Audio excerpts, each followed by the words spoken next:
വിദ്യാർത്ഥിനി. വിശപ്പ് സഹിച്ചവരെ പച്ചവെള്ളത്തിന് മധുരം കഴിയൂ എന്നൊരു ചൊല്ലുണ്ട്. നമ്മളെല്ലാം എങ്ങനെ സമ്പത്തിലാണ് ജീവിക്കുന്നത്? ഇഷ്ടമുള്ള ഭക്ഷണം, നല്ല വസ്ത്രം, നല്ല കുട എല്ലാം ആവശ്യത്തിലധികം നമുക്ക് ലഭിക്കുന്നുണ്ട്. എന്നാൽ ഇതൊന്നും ലഭിക്കാത്ത ഒരുപാട് കുട്ടികൾ നമുക്ക് ചുറ്റിനുമുണ്ട്. അങ്ങനെ ഒരു പാവന്റെ കഥയാണ് ഞാനിവിടെ പറയാൻ പോകുന്നത്. കഥയുടെ പേരാണ് ആഗ്രഹം.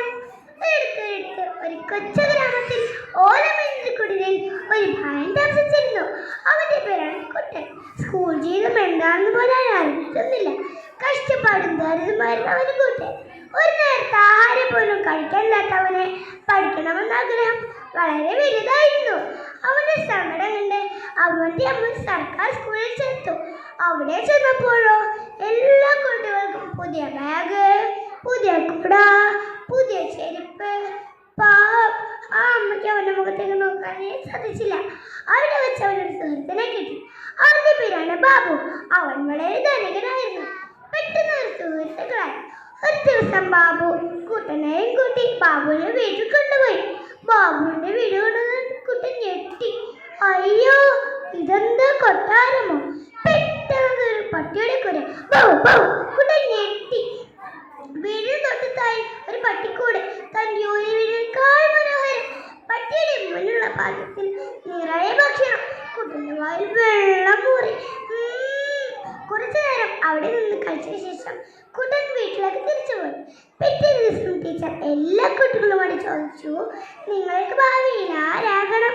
കുട്ടൻ ഉറക്കി വിളിച്ചു പറഞ്ഞു, എനിക്ക് ബാബുവിന്റെ വീട്ടിലെ പട്ടിക്കുട്ടിയായാൽ മതിയേ, എനിക്ക് ബാബുവിന്റെ വീട്ടിലെ പട്ടിക്കുട്ടിയായാൽ മതിയേ. ഇത് കേട്ട് എല്ലാ കുട്ടികളും പൊട്ടിച്ചിരിച്ചു. കുട്ടൻ എന്താ അങ്ങനെ പറഞ്ഞത്? ടീച്ചറുടെ കുട്ടൻ മറുപടി നൽകിയത്, അപ്പോൾ എനിക്ക് വീട് കിട്ടുമല്ലോ, ചോരാത്ത വീട്, എന്നും ഭക്ഷണം കഴിക്കാമല്ലോ. ഇതാണ് ടീച്ചർ കുട്ടികൾക്ക് സങ്കടമായി. അന്നു മുതൽ എന്നും കൂട്ടുകാരവന് ഭക്ഷണം നൽകി. ടീച്ചർ മറ്റ് അധികാരികളുടെ സഹായത്തോടെ കുട്ടന്റെ വീട്ടിൽ ചെറിയ മാറ്റം വരുത്തി.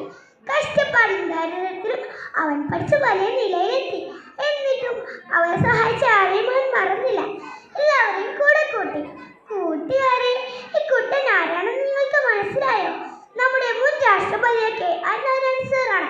വിശപ്പ് മാറ്റാൻ തന്റെ കൂട്ടുകാരന്റെ വീട്ടിലെ പട്ടിക്കുട്ടിയാവാൻ ആഗ്രഹിച്ച് ഒടുവിൽ ഇന്ത്യ മഹാരാജ്യത്തിന്റെ പരമോന്നത പദവി ലംഘിച്ച് നമ്മുടെ 10ാമത്തെ രാഷ്ട്രപതി KR നാരായണൻ സാർ. അദ്ദേഹത്തിന്റെ ജീവിതം നമുക്കൊരു പ്രചോദനമാകട്ടെ. നമ്മുടെ ദാരിദ്ര്യ വിദ്യാലയത്തിൽ ഒരുപാട് KR നാരായണന്മാർ പിറവിയെടുക്കട്ടെ എന്ന് ഞാൻ ആശംസിക്കുകയാണ്. നന്ദി, നമസ്കാരം.